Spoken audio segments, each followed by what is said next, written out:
ئامادەبوانی بەڕێز ئەم کاتتان باش بەناوی حکوومەتی هەرێمی کوردستان گەرمترین بەخێرهاتنتان دەکەمەوە بۆ سلەیمانی شاری شاران پایتەختی ڕۆشنبیری و ماڵی دیداری سلەیمانی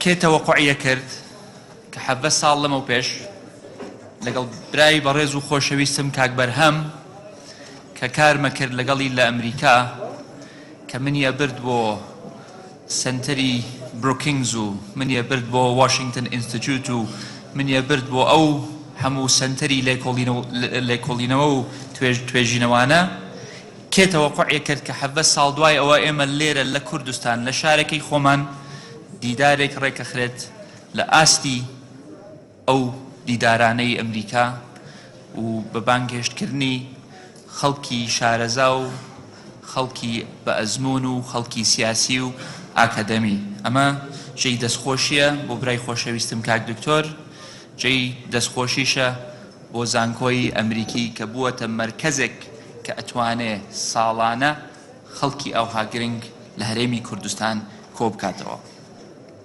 پار ساڵ شەرەفێکم پێ بەخشرا کە لە بەردەمی ئێوەی بەڕێزە باسی تەحەداکانی بەردەم هەرێمی کوردستانتان بۆ بکەم. باسی ئەو سێ تاسانە بکەم کە ڕوویان لە هەرێمی کوردستان کرد.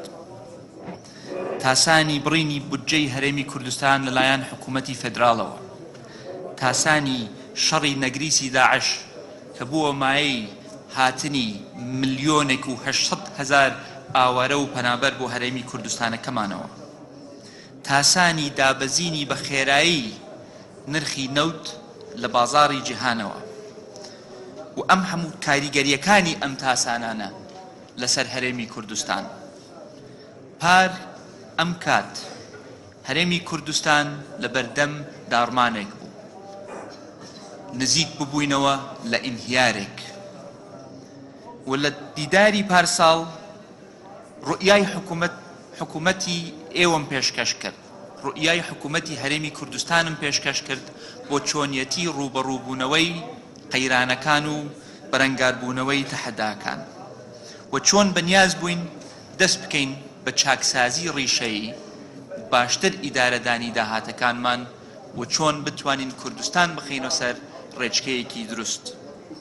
ئەم ساڵ خۆشحاڵم کە ئەتوانم پێشکەشتان کەم کە هەندێک لەو چاکسازیانەی کە پار ساڵ ئاماژەم پێدا دەستیان پێ کردووە، هەندێک لەو چاکسازیانەی کە بەڵێنماندا ئەنجام مەدرێن، هەندێک لەو چاکسازیانەی کە خەڵک باوەڕیان نەبوو کە ئێمە بتوانین دەستی بۆ بەرین نەکرد دەستمان بۆی بردووە بەڵام خەریکن بەرهەم ئەهێنن. چاکسازیەکانیشمان تەنها لە پێناوی چاکسازی نەبوو، لە پێناوی بەدیهێنانی گەشەپێدانی ئابووریەکی ئاست پارێزراو بوو، ئاست پارێزراو یان خۆگر Sustainable Economic Development. بۆ بەدیهێنانی ئەو گەشەپێدانی ئابووریە چەند ئامانجێکی سەرەکیمان هەبوو. یەکەم ئامانجمان دروستکردنی هاوسەنگی بوو لە بینی داهات و خەرجیمان. چۆن ئەمەمان جێبەجێ کرد؟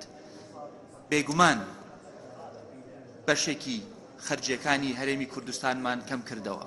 لە هەمان کاتدا هەوڵی جدیماندا بۆ زیادکردنی داهاتی هەرێمی کوردستان و بە تایبەت زیادکردنی داهاتی غەیرەنەوتی. ئێمە لە کۆتایی ساڵی 2014 کورتهێنانی بودجەی هەرێمی کوردستان نزیکتر بوو لە 7 ملیارد دۆلار. لە کۆتایی 2016 ئەو 7 ملیارد دۆلارەمان هێناوەتە سەر 1 ملیارد دۆلار. ئەمە ئاسان نەبوو، ئەمە قورس بوو، ئەمە بە یەک لاش نەکرا. حکوومەت بە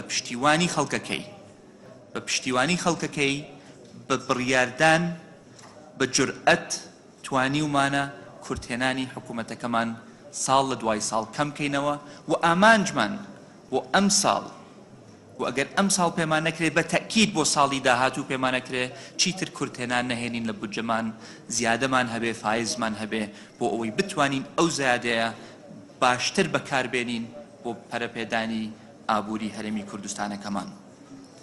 هاوشانی بەرنامەی تەقەشوفمان، بەرنامەی هاوسەنگکردنی داهات و خەرجیمان دەستمان کرد بە چاکسازی ڕیشەیی لە چەند بوارێکی گرنگدا. یەکێک لەو بوارانە چاکسازی و نوێبوونەوە بوو لە وەزارەتی دارایی و ئابووری. ئەم چاکسازیەمان 5 خاڵی سەرەکی گرتووەتەوە و خۆشبەختانە ئەتوانم ڕایگەێنم کە ئەم چاکسازیانە تەنها چاکسازی نین بە قسە، ئەمڕۆ کاری پێەکەین، بەرهەمیان هەیە و نەتیجەشمان هەیە پێشکەشتانی بکەین. لە گومرکەوە دەستمان پێکرد. هەرێمی کوردستان 6 خاڵە سنووری هەیە، 4 لەگەڵ وڵاتانی دەوروبەرمان، دوانیش لە فرۆکەخانەکانەوە. سیستمی گومرکیمان زۆر دواکەوتوو بوو، بۆیە بە هاوکارانی پسپۆران ئێمە هاتین سیستمێکی ئەلکترۆنیمان دامەزراندووە بە نیەتی بەستنەوەی هەموو خاڵە سنووریەکانی هەرێمی کوردستانەوە بە سیستمێکی مرکزی، بە سیستمێکی ئەلکترۆنی کە ئەم سیستمە ئەبێتە مایەی شەفافکردنی داهاتی گومرکیمان، ئەبێتە مایەی باشتر توانامان بۆ تەحلیلکردنی حرەکەی تیجارەتمان و بۆ ئەوەی یەکخستنی سیاسەتی گومرکیمان.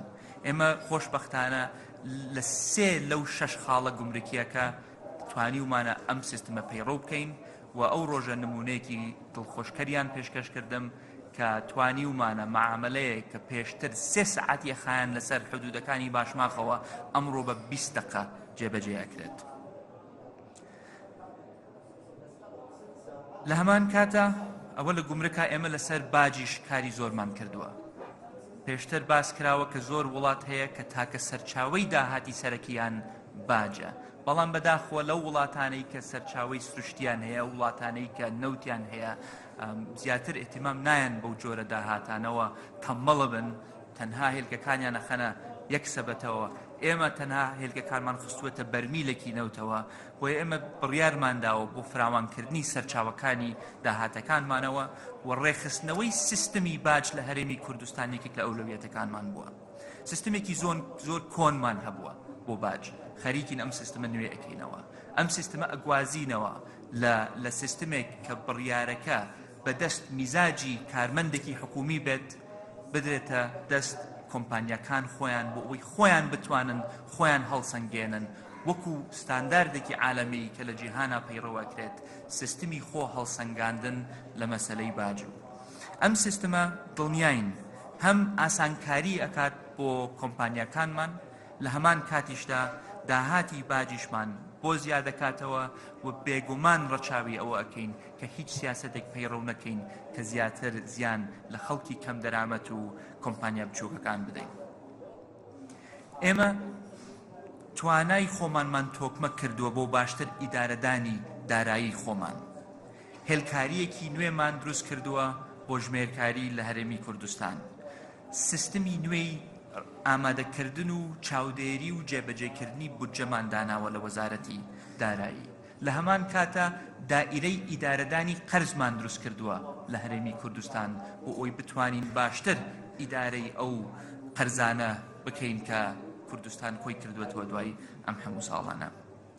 لە هەمان کاتیشدا ئاماژە بە قسەی برای بەڕێزم دکتۆر نەوفەڵ هەوڵمانداوە وەزارەتەکەمان بگوازینەوە لە وەزارەتێک کە هێشتا بە سجل و بە کاغەز ئیشەکە بیکەین بە وەزارەتێک کە بە تەکنۆلۆژیا بچێ بەڕێوە، وەزارەتێک کە شەبەکەیەکی تەکنۆلۆژیای هەبێ کە بەشەکانی بەسرابنەوە بە یەکەوە و خۆشبەختانە هەنگاوی باشمان ناوە بۆ ئەم ئامانجە. ئامانجمان لەمەیانە بە ئەلکترۆنیکردنی وەزارەتی دارایی تەنها ئەوە نییە وەزارەتەکە دائیرەکان ببەستینەوە بە یەک. ئێمە ئەمانەوێت دوورکەوینەوە لەوەی کە مەعاش بە گوێنی تەوزیعکەین. ئێمە ئەمڕۆ لە 2017 ئاساییە بۆ ئێمە کەمێک بودجە تەرخانکەین بۆ ئەوەی سیستمێکی بانکی ئەلکترۆنیمان هەبێت تاکو موچەخۆری هەرێمی کوردستان بە شێوەیەکی ئەلکترۆنی ڕاستۆخۆ موچەی خۆیان وەرگرن، بەڵێندەرەکانمان لە جاتی ئەوەی سەک وەرگرن و ڕۆژێک قیمەتی ئەم سەکە قیمەتێک بێ و ڕۆژێکی تر قیمەتێکی ترە بێ، ڕاستۆخۆ سلفەکانی خۆیان وەرگرین و ئەم کارە دەستی پێکراوە. بەڵام لە وەزارەتی دارایی نەوەستاوین. وەزارەتی کارەباش یەکێک لەو کەرتانەیە کە پێم وایە هیچ کوردێک لەم کوردستانە ڕازی نییە بە ئاستی خزمەتگوزاری کارەبا لە هەرێمی کوردستان. بۆیە لەگەڵ تیمێکی پسپۆر لە وەڵد بانک کارەکەین بۆ نوێکردنەوەی کەرتی کارەبامان بەگشتی. ئەمە چەند بەشێکە گرێتەوە. یەکەم پێویستمان بە ئیستیسمارە، پێویستمان بە وەبەرهێنانە لە ژێرخانی ئەساسی کارەبامان لە هەرێمی کوردستان. هەرێمی کوردستان کێشەی نییە لە ئینتاجی کارەبا، بەڵام کێشەی هەیە لە نەقلی کارەبا، کێشەی هەیە لە دابەشکردنی کارەبا و کێشەشمان هەیە لە کۆکردنەوەی داهاتی کارەبا. بۆیە لەم پرۆسەیەدا بە کەمێک ئیستیسمار لە شەبەکەی نەقلی هەرێمی کوردستان ئێمە ئەتوانین ئەو کارەبای زۆرەی کە ئەفەوتێ لەبەر ئەم شەبەکە دواکەوتووە کەم بکەینەوە بە کڕینی چەند کەرەستەی ئەلکترۆنی چە پێوەری زیرەک بێ چ دانانی سیستمی سکادە بێ بۆ کۆنتترۆلی کارەبا ئێمە بتوانین خزمەتگوزاریەکی باشتر بگەینین بە کۆمەڵانی خەڵکی کوردستان و ئەمەش دیسان بەردەوام بووە. ئەمە عملیەکی نەزەری نییە کە من پێتان بڵێم، ئەمە هیوایەک نییە کە من پێشکەشتانەکەم، ئەمە ئیشی جددی لەسەرکراوە و بەرهەمەکەشی ئەبینن. لە هەمان کاتیشدا ئێمەدانمان بەوە داوە کە ئێمە وەکو حکوومەت چەند نیەتمان باش بێ بە تەنها هەموو ئیشەکانمان پێ ناکرێ. بۆیە دەستمان کردووە بە گفتوگۆ بۆ چۆنیەتی بەشدارکردنی کەرتی تایبەت لە کەرتی کارەبا، بە تایبەت نەک تەنها لە بەرهەمهێنان کە ئەمڕۆ خۆشبەختانە کەرتی تایبەتە کارەبامان بۆ ئینتاجەکە، بەڵکو چۆن کەرتی تایبەت بتوانێت بەشدار بێ لە کەرتی گواستنەوەی کارەبا و لە کۆکردنەوەی داهاتی کارەبا. ئێمە دەستمان بردەوە بۆ مەلەفێک کە کەم کەس باوەڕیە کرد ئێمە دەستی بۆ بەرین. ئەویش بە دوواداچوون بوو بۆ بندیوارەکانمان، بۆ دوو موچە و سێ موچە نایاساییەکانمان، بۆ موچە خۆرە وەهمیەکانمان. و پارساڵ من هەر لێرە لەم دیدارەیە ئاماژەم بەوەدا کە دەست دەکەین بە پرۆسەیەکی تۆمارکردنی یەکە بە یەکەی موچە خۆرەکانی هەرێمی کوردستان لە سیستمێکی بایۆمەتری ناوەندی. خۆشبەختانە ئەم سیستمە دەستی پێکراوە، ئەم سیستمە زۆر باش ڕۆیشتووە، ئەتوانم بڵێم ڕێژەی 90% موچەخۆری مەدەنی خۆی تۆمار کردووە لەم پرۆسەیەدا و من ڕۆژانە متابعی ئەم ئەرقامانە ئەکەم. وە خۆشبەختانە ئەگەر لێرەوە بیبینن، ئەگەر نایبینن کامێرەکان ئەتوانن بیخەنە سەری، تاکو ئەم دقەیە 998,901 کەس خۆی تۆمار کردووە لە سیستمی بایۆمەتری. ئەم سیستمێکی تۆکمەیە، سیستمێکە کە بندیواری وەهمیمان لە کۆڵەکاتەوە. ئەم سیستمە دوو موچەی نایاساییمان بۆ دیارەکە تاکو دوای بتوانین ئیجراعاتیان بەرامبەر بکەین. ئەم سیستمە تەنها بۆ ئەوە نییە ئێمە بزانین معاشەیەین بە کێ و چەندیان ئەدەینێ و لەکوێ ئەیان دێنێ. ئەم سیستمە بۆ ئەوەیە بۆ ئێمە بتوانین وەڵامی ئەو پرسیارە بدەینەوە ئەرێ بۆ معاشیانە دەینێ، چۆن بتوانین میلاکاتی حکوومەتەکەمان ڕێکخینەوە، حەجمی حکوومەتەکەمان بگونجێنین بەو ئەرکەی کە پێی سپێردراوە و دەستخۆشی لەو کارمەندانە حکومیانە ئەکەم کە ئیشان لەسەر ئەم سیستمە کردووە. و ئەم سیستمە سیستمێکی خۆماڵیە، بە توانای کوڕ و کچی کوردستانەوە ڕێکخراوە، نەهاتووینە ملیۆنەها دۆلار سەرف بکەین لە پسپۆرانی بیانی بۆ ئەنجامدانی ئەم کارەیە. بێگومان چاکسازیەکانمان کە بەردەوامن کێشەیەک هەیە لە بینی کۆمەڵانی خەڵکی کوردستان و حکومڕانی و دەسەڵات لە هەرێمی کوردستان، ئەویش لاوازبوونی یان کەمکردنەوە یان نەبوونی متمانەیە. و ئێمە شەزانین گەورەترین گومان کە ئەمڕۆ لە هەرێمی کوردستان هەیە لەسەر کەرتی نەوت و گازە. و دکتۆر ئامانج برای عەزیزم کە سکرتێری ئەنجومەنی نەوت و گازە لە پاناڵی پێشووتر ئاماژەی بە تەفاسیلی ئاماژەیدا بە ئەو هەنگاوانەی کە ئێمە ناومانە بۆ ئەوەی هەوڵ بدەین ئەو گومانەی کە هەیە لەسەر کەرتی نەوت و گاز ئەگەر نەیهێڵین بەلای کەمەوە کەمیکەینەوە. چیتر پێویست ناکە من بێم ئەرقامی نەوتان پێشکەشکەم، ئەرقامی داهاتان پێشکەشکەم. دوو لە کۆمپانیا هەرە گەورەکانی وردبینی جیهانیمان بانگهێشت کردووە بۆ کوردستان بۆ تەدقیقکردن و وردبینیکردنی پرۆسەی نەوت و گاز لە هەرێمی کوردستان. ئەمە ئینتاج ئەگرێتەوە، ئەمە هەناردە ئەگرێتەوە، ئەمە فرۆشتنەکەی ئەگرێتەوە و داهاتەکەی ئەگرێتەوە، بازاڕی خۆماڵی ئەگرێتەوە ئەوەی کە پێی ئەوترێت تانکەر. ئەمە قەرزەکانی حکوومەت لەگەڵ کۆمپانیا نەوتەکانیش ئەگرێتەوە و بە تاکیدیش بە دوواداچوونی شەکرێت و تەدقیقی مەسفاکانی هەرێمی کوردستانیش ئەگرێتەوە. ئەم چاکسازیانە جددین خۆشەویستان، ئەم چاکسازیانە قسە نین، ئەم چاکسازیانە بەڵێنی هەڵبژاردن نین، ئەم چاکسازیانە چاکسازین لەبەرەوەی کە ئێمە مەجبور بووین ئەم چاکسازیانە بکەین. من لێرەوە هیچ بێمنەتیەوە ئێڵێم ئەگەر ئێمە تووشی قەیرانی دارایی نەبووینایە دەستمان نەئەبرد بۆ ئەم چاکسازیانە. بەڵام قەیرانی دارایی، قەیرانی ئابووری، ئەو دۆخەی کە کوردستان تووشی بوو مەجبوری کردین دەستبەرین بۆ ئەم چاکسازیانە و دەستمان بۆی برد و نەتیجەشیانە بێت.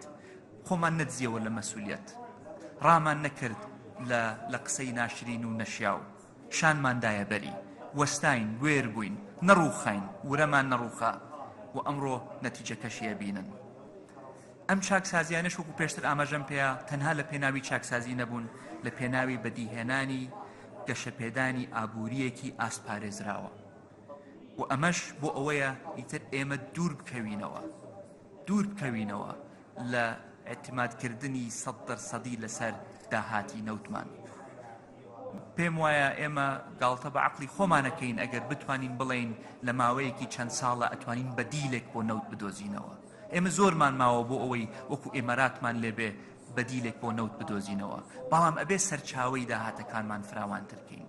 بۆیە بەو زیادەیی کە داخلی هەرێمی خەزێنەی هەرێمی کوردستانە بێ، بەو هەناسەی کە ئێمە ئەتوانین ئێستا بیکێشین دوای ئیدارەدانی قەیرانەکان، ئێمە دەستەکەین بە دۆزینەوەی هەلیکار لە 3 کەرتی زۆر گرنگ، 3 کەرت کە دەبنە بمایی دۆزینەوەی هەلیکار و فراوانترکردنی سەرچاوەکانی داهاتی هەرێمی کوردستان. ئەمانەش کەرتی پیشەسازیە بۆ زیادکردنی ئینتاجی خۆماڵی و زیادکردنی هەلیکار، کەرتی گەشت و گوزار کە هەرێمی کوردستان شوێنێکی گەشتیاریە بە شاخە جوانەکانیەوە، بە دۆڵە بە پیتەکانیەوە، بە ئاوە پاک و تەمیزەکەیەوە، شوێنێکە کە ساڵانە سەدان هەزار گەشتیار لە خوار و ناوەندی عێراق و لە ئێران و لە تورکیاوە یەن سەردانی کوردستانەکەن و لە هەمان کاتیشدا کەرتی کشت و کاڵ کە دەیان ساڵ ئێمە ئەڵێن کەرتی کشت و کاڵ ئەولەوێتەوە، بەڵام من وەکو حکوومەتی هەرێمی کوردستان ئەڵێم بەشێکی زۆری ئەو شعارانە شعار بوونە، بە کردار کشت و کاڵمان نەکردووە بە ئەولەوێت، بەڵام بە دانانی بۆردێکی باڵا لە هەرێمی کوردستان و بە گرنگی دان بە زیاتر بە گەشەپێدانی کەرت و کشت و کاڵ ئەتوانین دیسانەوە هەلی کار زیادکەین، بەرهەمی خۆماڵی زیادکەین، بەرهەمی خۆماڵی بە پیشەسازی بکەین و کەرتێک بەهێز بکەین کە ئەتوانێ ڕۆژێک ببێ بە منافسی کەرتی نەوت و گازمان. من خۆشحاڵە بم کە ساڵی داهاتوش ئەگەر برای بەڕێزم بانگهێشتم بکات و زۆر قسە نەکەم و منع نەکرم، بەڵام ساڵی داهاتوش بەڵێنتان ئێمە لەم منبەرەوە پێشکەوتنەکانی ئەم ساڵیشتان پێئەگەیاندم، سەرکەوتنەکانی ئەم ساڵیشتان پێئەگەیاندم و دەستخۆشیتان لێ ئەەکەم و بەڵێنتان ئێمە لە کاتی پانڵەکەیە قسەکانم تۆزێک کورتترەکەم، دەستخۆشیتان لێ ئەەکەم، دەستخۆشی لە دیدارەکە ئەەکەم، سپاسی خەڵکی کوردستانەکەم بۆ خۆڕاگریان، سپاسی هێزی پێشمەرگەی کوردستانەکەم بۆ ئازایەتیان، سپاسی سوپای عێراقی عەزیزەکەم بۆ هاوکاری و هەمەهەنگیان و ئازایەتیان لە پاراستنی خاک و نیشتیمانی عێراق و هی کوردستان. هەر شاد و هەر سەربەرز و هەر سەرکەوتوو بن.